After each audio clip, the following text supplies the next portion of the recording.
Hi dear students, welcome back to the online class. Today we are continuing the third session of the lesson Working of Institution of class 9th CBSE Democratic Politics.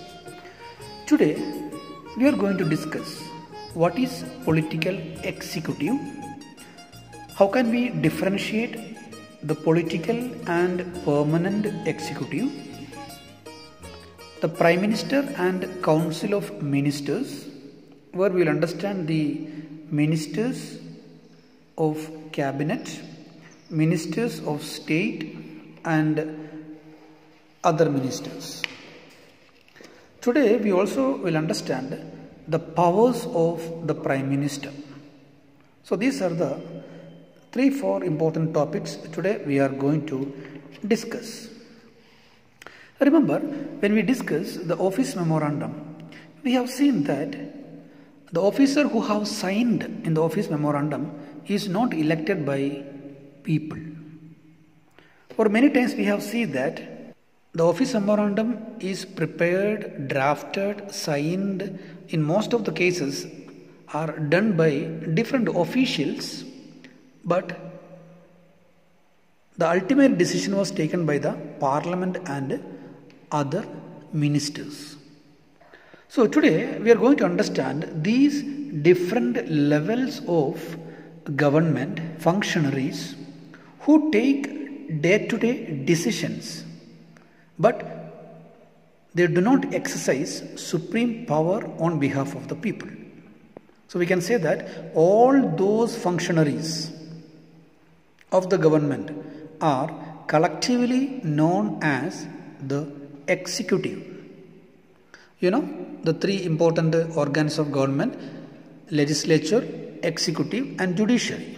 We learned already legislature, they prepare the law, the parliament. Next one is executive. Executive means all the functionaries of the government who execute the decisions, the policies of the government. Dear children, let us understand more about the executive. Executive can be divided into political executive and permanent executive. Political executive means nothing but all the elected representatives of the government. That means all the MPs, all the MLAs and all the ministers can be called the political executives. All the political leaders who take the big decisions come under political executive. Then who is permanent executive? So we can say that all the government employees or all the government employees who are appointed on a long-term basis are called permanent executive or civil servants. So the IAS officers, IPS officers or the education department, police department or revenue department or railway department, hundreds of departments are there. All these government employees are called permanent executives. Why do they called permanent executives? Because they are appointed permanently. They retire at the age of 58. Until that, whichever the government comes, they do not change, because they are government employees. Their duty is whatever the decision taken by the government should be implemented by them. So all these persons working in civil services are called civil servants. So these officers work under the political executive. So all the government employees work under Prime Minister or ministers or other important political leaders. So they are the executive members who help government to carry out the day-to-day administration. Let me ask a question to you. In your opinion, who is more powerful? Political executive or permanent executive? Whether the ministers are powerful, MLA or MP is powerful, or the permanent executive, the government employees are powerful. So no doubt that you can easily say that the political executives are more powerful than the permanent executive in democracy. But have you noticed a fact? Usually, the IAS and IPS officers or the different higher officers of the government executive are more experienced and they are more expert and they are more knowledgeable in different subjects. You might observe that the finance minister or defense minister may not have depth knowledge about the topic compared to the officers who work in that ministry. Many of the time, ministers may not know the technical matters of the ministry. So in defense or industry or health, science and technology or mines, wherever you consider, we can see the minister is appointed by the president due to the advice of the prime minister, but he is always assisted by the permanent executive or the government officers. So we have hundreds of IAS and IPS officers or many other expert officers in every field who have more experience in that field. So why it is so? Why the permanent executive is less powerful compared to the political executive? The reason is very simple. In a democracy, the will of the people is supreme. In democracy, the will of the people, the will means the aspiration, the power of people is important. Who have selected the permanent executive? Permanent executives or the employees are not elected by people. They are elected based on their education qualification as well as the competitive examinations. But the ministers, the MLAs and MPs, they are elected by the people. In democracy, there is power always in the hands of the executive who are selected by the people. Why? Because a government employee or a permanent executive can take any decision or can do anything. But who is answerable? The minister is answerable.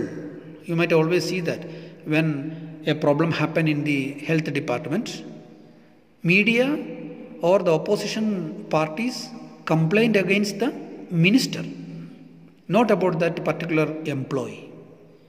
So, the minister decides the overall framework and objectives in which decision on policy should be made. The minister takes the advice of experts on all technical matters. So, when a minister is not expert in his field, he gets the support from the IAS and IPS officers and he collects or she collects the advice of experts. So this is what we have to understand about the political and permanent executive. Briefly understand, political executive means all the ministers or MLAs and MPs. Permanent executive means all the government employees or civil servants. Political executive is more powerful than permanent executives. Dear students, now let us understand about Prime Minister and Council of Ministers. You know, Prime Minister is the most important political institution in a democratic country. Who appoints Prime Minister? Is Prime Minister directly elected by people? No. You know that Narendra Modi is not directly elected by people as a Prime Minister. He is elected as an MP by the people directly. So in democracy we can say President appoints the leader of the majority party or the coalition as the Prime Minister. The President appoints other ministers as per the list given by the Prime Minister. The Prime Minister does not have any fixed tenure. That means Narendra Modi, now we can see, is appointed as a Prime Minister. And if BJP party comes to power again, he may continue. There is no fixed tenure or time. The Prime Minister is free to choose ministers. The Prime Minister is the most powerful authority in a democratic country. Sometimes a person who is not a member of the parliament can also become a minister. Do you know it? President can appoint a person who is not a MP as a minister. But there is a condition that such a minister should be elected as an MP within 6 months. The Council of Ministers. What is Council of Ministers? It is the official name for the body that includes all the ministers of the government. So we can say usually 60 to 80 ministers will be there in central government.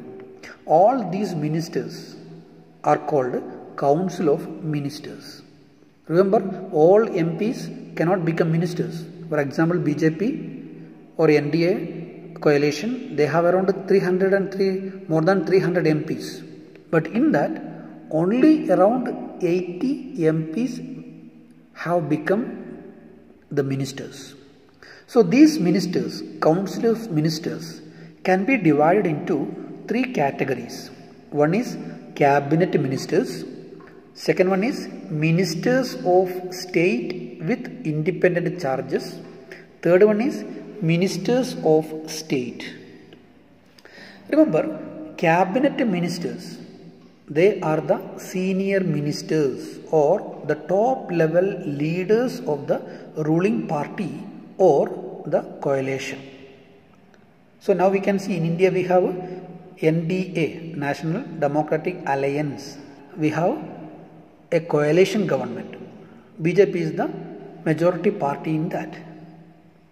Usually the cabinet ministers meet to take decisions in the name of the Council of Ministers. So every time it is very difficult to call all the Council of Ministers to take urgent decisions. So to take emergency decision or to discuss important matters, sometimes only cabinet ministers will be selected. So in India we can see around 25 cabinet ministers are there. For example, Prime Minister is a member of a cabinet, Amit Shah, Rajnath Singh, Nitin Gadkari, Sadananda Gowda, Nirmala Sitharaman. So this kind of around 25 important ministers of the country will be termed as cabinet ministers. Second one is ministers of state with independent charges. So they are also known as junior ministers. Junior ministers. They participate in the cabinet meetings only when specially invited. So ministers of state with independent charges are known as junior ministers. They will have different sections concerned to the states of the country. Third category is ministers of state. They are also known as assistant cabinet ministers. So different ministers will be given the responsibility of different states. So just remember that Council of Ministers can be divided into cabinet ministers or senior ministers, ministers of state with independent charge or junior ministers, and thirdly ministers of state. So major decisions are always taken in cabinet meeting. And we can see in parliamentary democracy, most of the countries often known as cabinet form of government. So cabinet form of government is very familiar because major policies of the government is prepared and formulated or implemented by cabinet. So the cabinet works always as a team. It's a teamwork. Usually no minister of the country can openly criticize any decision of the government or the cabinet. Every minister has secretaries, IAS and IPS officers who are civil servants. And the cabinet is assisted by a cabinet secretariat. Cabinet secretariat is there, which include thousands of government employees or experts in all the different categories. Whatever the decision taken by the cabinet will be implemented by cabinet secretariat. Dear students, now let us move to the last part of today's lesson, that is the powers of the Prime Minister. As you know, in parliamentary democracy, Prime Minister is the most powerful person. You know, Narendra Modi in India, how famous and how strong he is as a Prime Minister. So let us see what are the wide-ranging powers of Prime Minister in India. First of all, Prime Minister chairs the cabinet meeting. That means the cabinet meeting is headed by the Prime Minister. He coordinates the work of different departments and his decisions are final in case of any conflicts between the departments. Secondly, he exercises general supervision of different ministries, whether it is finance, defense, or education, or any department. Prime Minister supervises. Fourthly, all ministers work under the leadership of Prime Minister. No minister can criticize or go against Prime Minister. The Prime Minister distributes the work to the ministers. Prime Minister is the one who decides the portfolios of the ministers, and Prime Minister is a person who distributes the work to the ministers. Prime Minister also has the power to dismiss the ministers. And as you know, when Prime Minister quits, the entire ministry want to quit. Or when the Prime Minister resigns, all the entire ministry has to resign. So we can say Cabinet is the most powerful institution in India, and within Cabinet, Prime Minister is the most powerful person. Nowadays you might have observed that in almost all the countries, parliamentary democracies sometimes seen as prime ministerial form of government. That means almost we feel that the government is totally, or the parliament is totally controlled by Prime Minister. So you might observe that many of the time there is a tendency in democracy to concentrate the powers of the country in the hands of the Prime Minister. For example, during Jawaharlal Nehru time, Nehru was very powerful as a Prime Minister. Other all ministers were not prominent or not known. Even Indira Gandhi's time also, Prime Ministership was very strong. Only you might observe during the time of Manmohan Singh, that 10 years, the power of the Prime Minister is restricted. Do you know why it is? Because Manmohan Singh was appointed as a Prime Minister from UPA, United Progressive Alliance, because Congress had no enough majority. So many other political parties were there in UPA coalition. So he was restricted by other leaders. But now we can see Prime Minister Narendra Modi is very powerful in India. Why? Because BJP itself has got enough number of seats to rule India. So the Prime Minister do not want to fear any other political party who are included in the NDA coalition. So we can see Prime Minister is always more powerful, and more power of the country is concentrated in Prime Minister. Recently you might observe that the coalition government has made little decentralization of power from the Prime Minister. For example, I told you just before about the UPA government. UPA government was the coalition government. Manmohan Singh was the Prime Minister. But Manmohan Singh could not use his power alone. Why? Because there was many political parties organized under that coalition government. So in brief we can say that Prime Minister is the most powerful institution or executive in democracy. Dear students, today we have understood very simple topics about the political and permanent executive, Prime Minister, Council of Ministers and the powers of Prime Minister. Just read the textbook, underline the point. If you have any doubts regarding any of these topics, please ask me. And few assignment questions are sent along with it. Please try to solve it and send me back. So only the last part of the chapter is remaining. That is the president and the judiciary. That will be taken in the next class. Thank you.